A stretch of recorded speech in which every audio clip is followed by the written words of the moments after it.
لوگ کہتے ہیں کہ دنیا کا ماحول چینج ہو رہا ہے، تبدیلیاں آ رہی ہیں، تبدیلیاں آ رہی ہیں۔ میں کہتا ہوں بات اچھی طرح سمجھنا، ماں کو بدلنا ہمارے بس میں نہیں ہے، باپ کو بدلنا ہمارے بس میں نہیں ہے، اپنی قوم کو بدلنا یہ ہمارے بس میں نہیں ہے، تو اپنا عقیدہ بدلنا بھی ہمارے بس میں نہیں ہے۔ بات سمجھ آئی؟ ماں بدلنا ہمارے بس میں نہیں ہے، باپ کو بدلنا ہمارے بس میں نہیں ہے، اپنی قوم بدلنا ہمارے بس میں نہیں ہے، تو اپنا عقیدہ بدلنا بھی۔ دنیا کی تبدیلیوں سے ماں تبدیل نہیں ہوتی، دنیا کے انقلابات سے باپ نہیں بدلتا، قوم نہیں بدلتی، تو ہم عقیدہ کیسے بدل سکتے ہیں؟ اس لیے ہم اپنے عقیدے جو ہیں اس کو علی الاعلان بیان کرتے ہیں کہ ہمارے اللہ کی ذات کے بارے میں یہ عقیدے ہیں، پیغمبر کی ذات کے بارے میں یہ ہیں، صحابہ کرام کے بارے میں یہ ہیں، اور تمام تر ہم بڑے کھلے عام یہ بات کرتے ہیں کہ ہمارے عقائد فلاں فلاں ہیں اور ہم اسے بدلنے کے لیے تیار نہیں ہیں۔ میں بڑی ترتیب سے چند ایک باتیں کہہ رہا ہوں تاکہ تھوڑے وقت میں بات پوری ہو جائے۔ ہم کوئی پوچھے کون ہیں تو ہم کہتے ہیں جی ہم مسلمان ہیں۔ لوگ کہتے ہیں جب آپ مسلمان ہیں تو مسلمان ہونے کے بعد پھر آپ کیوں کہتے ہیں آپ دیوبندی ہیں؟ اس کی کیا ضرورت ہے؟ تم یہ کیوں نہیں کہتے ہم امت ہیں؟ امت ہونے کی بات کرو، دیوبند کی بات نہ کرو۔ اس کے لیے میں ایک چھوٹا سا واقعہ پیش کرتا ہوں۔ یہ بہت پرانی بات ہے، غالباً 1992 کی بات ہے۔ ضلع مانسہرہ میں ایک گاؤں ہے پڑھینا۔ میں 1992 کی بات، جب میں طالب علم تھا، میں وہاں پہ گیا، بیان کیا، تو بیان کے بعد ایک شخص نے مجھ سے سوال کیا، چھوٹی داڑھی، تعلق ایسی جماعت ہے جو چھوٹی داڑھی کو مسنون داڑھی کہتے ہیں، میں جماعت کا نام لے کے تردید نہیں کرتا۔ مجھے بیان کے بعد وہ شخص فرمانے لگے کہ مولانا صاحب آپ یہ کیوں کہتے ہیں کہ میں دیوبندی ہوں؟ آپ سیدھا کہہ دو میں مسلمان ہوں، کیا مسلمان کہہ دینا کافی نہیں ہے؟ میں نے کہا آپ کہاں رہتے ہیں؟ کہتے ہیں پڑھینا۔ میں نے کہا آپ سیدھا کیوں نہیں کہتے کہ میں دنیا میں رہتا ہوں؟ پڑھینا کہنا کوئی ضروری ہے؟ پڑھینا بھی تو دنیا میں ہی ہے نا۔ مجھے کہتے ہیں کہ مولانا صاحب جب دنیا کو ہوں گا تو لوگ پوچھیں گے کہ آپ کا بر اعظم کون سا ہے؟ مجھے کہنا پڑے گا ایشیا۔ لوگ پوچھیں گے بر اعظم ملک کون سا ہے؟ مجھے کہنا پڑے گا پاکستان۔ پوچھیں گے پاکستان میں صوبہ کون سا ہے؟ اس وقت سرحد تھا، مجھے کہنا پڑے گا صوبہ سرحد، اب خیبر پختونخوا ہے۔ پھر پوچھیں گے آپ کا ضلع کون سا ہے؟ مجھے کہنا پڑے گا مانسہرہ۔ پھر پوچھیں گے گاؤں کون سا ہے؟ مجھے کہنا پڑے گا پڑھینا۔ اس لیے میں کہتا ہوں میں پڑھینا رہتا ہوں تاکہ اتنے سوالوں کا جواب نہ دینا پڑے۔ میں نے کہا مجھ سے کوئی بندہ پوچھے گا آپ کون ہیں؟ میں نے کہنا مسلمان۔ تو انہوں نے کہنا کہ مسلمان تو دنیا میں بہت فرقے ہیں جو کہتے ہیں مسلمان ہیں، تم کون سے مسلمان ہو؟ میں نے کہنا اہل سنت والجماعت۔ اس نے کہا اہل سنت تو کئی ہیں، حنفی، مالکی، شافعی، حنبلی، تم کون سے اہل سنت والجماعت ہو؟ میں نے کہنا حنفی۔ آپ نے کہنا حنفی تو کئی ہیں، بریلوی کہتے ہیں ہم حنفی، دیوبندی کہتے ہیں ہم حنفی، تم کون سے حنفی ہو؟ میں نے کہا دیوبندی۔ تو میں نے دیوبندی اسی طرح کہا جس طرح آپ نے پڑھینا کہا۔ پڑھینا کہنے سے جغرافیے کا مسئلہ حل ہو گیا اور دیوبندی کہنے سے نظریے کا مسئلہ حل ہو گیا۔ بات سمجھ آ رہی؟ میں نے کس لیے ہم کہتے ہیں ریورس گیئر لگانے کی مجھے کوئی ضرورت نہیں ہے، اور میں پوری دنیا میری گفتگو سن رہی ہے، اور چند دن بعد پوری دنیا کے سامنے سوشل میڈیا کے ذریعے میری گفتگو چلی جائے گی۔ میں فخر سے کہتا ہوں اہل سنت والجماعت حنفی دیوبندی ہوں۔ آپ کون ہیں؟ بولیں آپ کون ہیں؟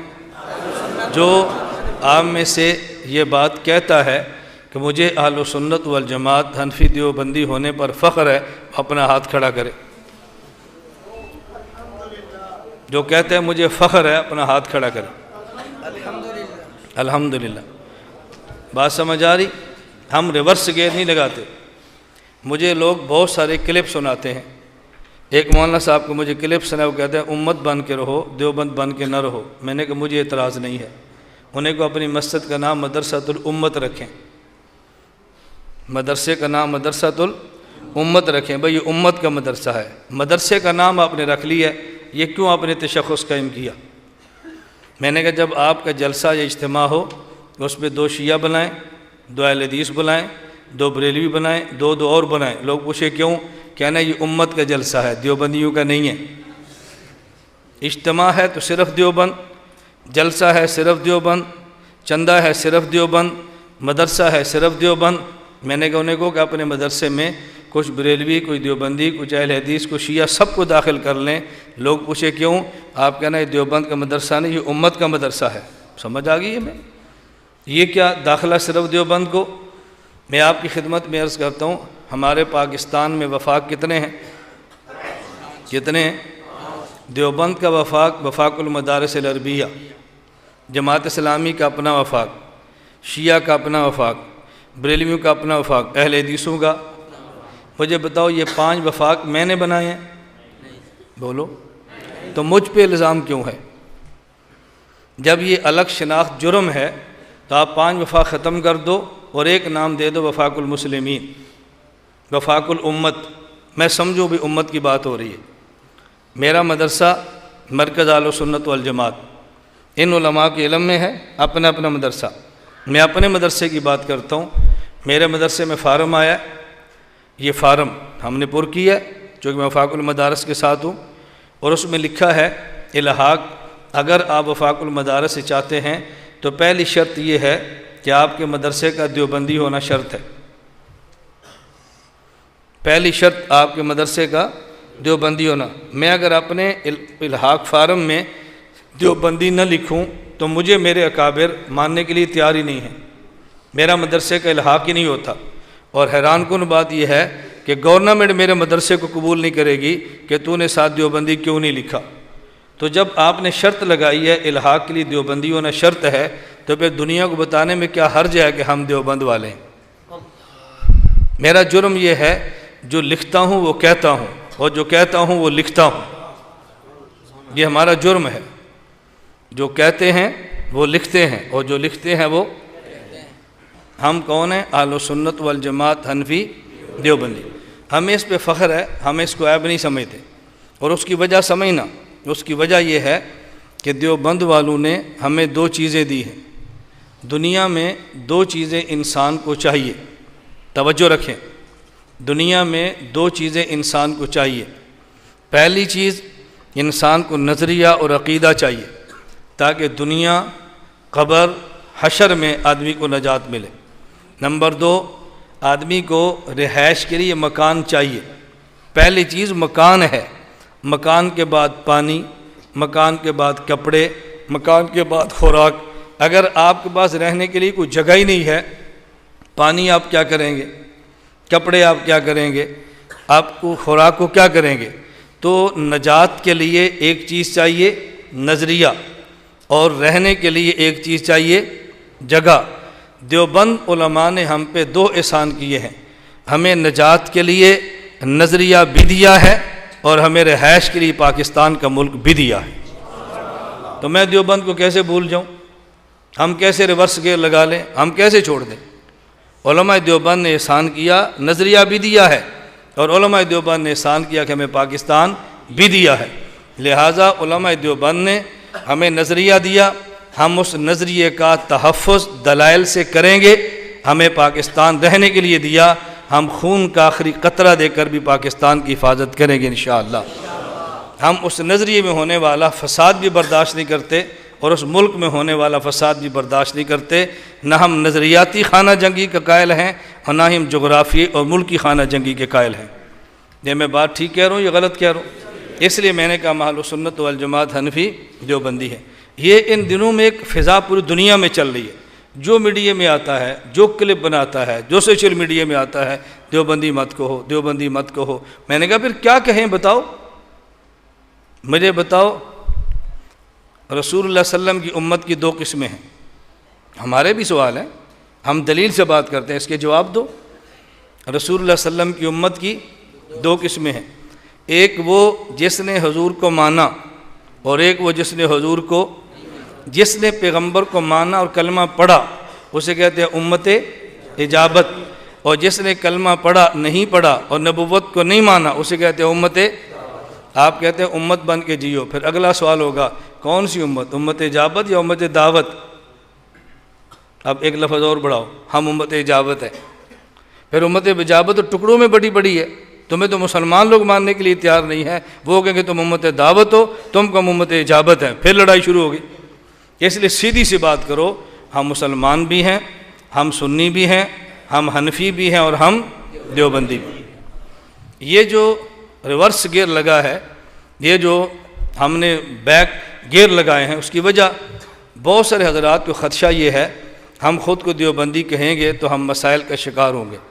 میں کہتا ہوں ایسا نہیں ہو سکتا۔ اس کی وجہ دیوبند کی پہچان اور دیوبند میں معیار اور دیوبند میں ایسا شخص کہ جو دیوبندیت کا معیار ہے، اس کا نام ہے شیخ الہند حضرت مولانا محمود حسن دیوبندی نور اللہ مرقدہ۔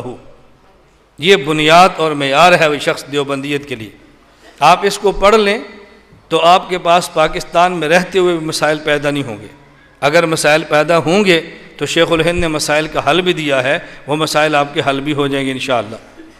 مجھے ایک بات پہ بہت تعجب ہوا، ابھی کل کی بات ہے، مجھے ایک ساتھی نے ایک بندے کا کلپ بھیجا۔ اب وہ کلپ میں کیا سمجھا رہے ہیں؟ انہوں نے کہا بھی حضرت شیخ الہند رحمۃ اللہ علیہ کو پڑھا کرو۔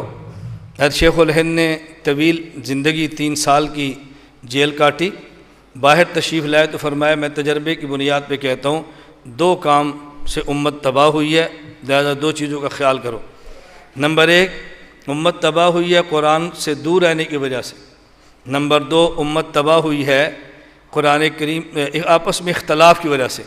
لہذا شیخ الہند کی بات مانو، قرآن سے تعلق جوڑو، اور شیخ الہند کی بات مانو، اس کے بعد آپس کے اختلاف چھوڑ دو۔ یہ امت بن کے جیو، مذہب کے نام پہ، قوم کے نام پہ، فلاں کے نام پہ یہ تقسیم چھوڑ دو۔ میں نے کہا آپ نے کس شیخ الہند کو پڑھا ہے؟ یہ وہی حضرت شیخ الہند ہیں کہ جب ہندوستان میں محمد حسین بٹالوی غیر مقلد نے ایک اشتہار شائع کیا اور اس میں 10 مسئلے لکھے اور پھر چیلنج کیا اور فی مسئلے پر انعام لکھا کہ جو ایک مسئلے کا جواب دے گا میں اس کو 1 روپے 10 روپے دوں گا۔ تو میں نے کہ اس 10 سوال والے اشتہار کا جواب جس بزرگ نے دیا اس کا نام کیا تھا؟ کیا نام تھا؟ شیخ الہند۔ اور جو کتاب لکھی اس کا نام کیا تھا؟ ادلہ کاملہ کے نام سے جواب لکھا۔ اور مولانا حسین بٹالوی نے کسی بندے سے ادلہ کاملہ کا پھر جواب لکھوایا اور نام رکھا مفتاح الادلہ۔ شیخ الہند نے پھر جواب الجواب لکھا اور نام لکھا ایضاح الادلہ۔ 100 سال گزر گئے، اس بابا جی کا جواب دوبارہ نہیں آیا۔ میں نے کہا یہ ہے شیخ الہند، یہ ہے شیخ الہند۔ ہم کسی سے اختلاف نہیں کرتے، ہم کسی کو برا بلا نہیں کہتے، ہم کسی کے عقیدے پر چوٹیں نہیں مارتے، لیکن جو ہمارے عقیدے پر اعتراض کرے گا اس کا جواب تو دیں گے۔ حضرت تھانوی کو یاد رکھنا، حضرت شیخ الہند کو میں اپنا بزرگ سمجھتا ہوں، حضرت شیخ الاسلام مولانا مدنی کو اپنا بزرگ سمجھتا ہوں، حکیم الامت مولانا اشرف علی تھانوی کو اپنا بزرگ سمجھتا ہوں، حضرت مفتی کفایت اللہ دہلوی کو اپنا بزرگ سمجھتا ہوں، علامہ انور شاہ کشمیری کو اپنا بزرگ سمجھتا ہوں، حضرت مولانا محمد الیاس دہلوی کو اپنا بزرگ سمجھتا ہوں، حضرت شیخ سہارنپوری کو اپنا بزرگ سمجھتا ہوں، حضرت مولانا گنگوئی کو اپنا بزرگ سمجھتا ہوں، حضرت مولانا قاسم نانوتوی کو اپنا بزرگ سمجھتا ہوں۔ میں ان سب کو اپنا اگر بزرگ سمجھتا ہوں تو ان بزرگوں کی کتاب کی کسی عبارت پر اگر کوئی اعتراض کرے گا تو پھر مجھے جواب دینا چاہیے اگر میں بزرگ سمجھتا ہوں۔ میں یہ نہیں کہتا میں کسی پہ اعتراض کروں، لیکن اگر کوئی اعتراض کرے تو پھر مجھے جواب دینا چاہیے کہ نہیں؟ لوگ کہتے ہیں بھی تمہارے بزرگ ہیں، تم جواب دو، تم جواب دو۔ اب جواب دینے کا معنی فرقہ واریت ہے، جواب دینے کا معنی امت کو توڑنا ہے، جواب دینے کا معنی یہ تو نہیں ہے کہ ہم نے ملک میں فساد مچایا ہے، ایسی بات ہرگز نہیں ہے۔ ہم اپنے اکابر کا دلائل کے ساتھ تحفظ کریں گے انشاءاللہ۔ جس کو میں ان 2 لفظوں میں بات سمیٹ کر یہ بات کہتا ہوں، ہم کسی مسلک کے اکابر کی پگڑیاں نہیں اچھالتے، لیکن اپنے مسلک کے اکابر کی پگڑیوں کا دفاع کرنا بھی جانتے ہیں۔ ہم کسی مسلک کے اکابر کی پگڑیاں اچھالتے نہیں ہیں، لیکن اپنے مسلک کے اکابر کی پگڑیوں کا دفاع کرنا جانتے ہیں۔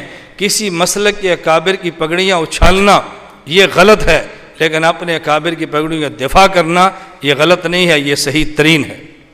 اس لیے ہم اس کا اہتمام کرتے ہیں اور ہم 1 انچ برابر بھی اس سے پیچھے آنے کے لیے تیار نہیں ہیں۔